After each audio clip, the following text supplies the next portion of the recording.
প্রবাসী বান্দাদের জিগাইও, ওই বান্দারা বলতে পারবে সৌদি আরবের গরমের কি হালাত। তুমি তো জানো না, যেই বান্দা যেতে পারবে, যেই বান্দা যাবে, তারপরে সেই বান্দা বলতে পারবে এত গরম, এত তাপ, এত তাপের মধ্যেও প্রবাসীরা যেই পরিমাণ কষ্ট করে, ওই প্রবাসীদেরকে মাঝে মাঝে টেলিফোন করে জিজ্ঞাসা করবেন গরমের কি হালাত, সৌদি আরবের গরমের কি হালাত একটু বলো না। তখন বুঝতে পারবা ওই তাবুকের যুদ্ধের সময়ে কি পরিমাণ গরম, কি পরিমাণ গরম আবহাওয়া। বলে আসমান থেকে অগ্নি বৃষ্টিগুলো মনে হলো নিচের মধ্যে পড়তেছে।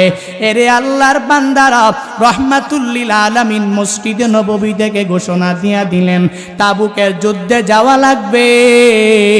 কোন কোন আমার সাহাবায়ে কেরামরা তৈয়ার আছো? অর্থনৈতিক অবস্থা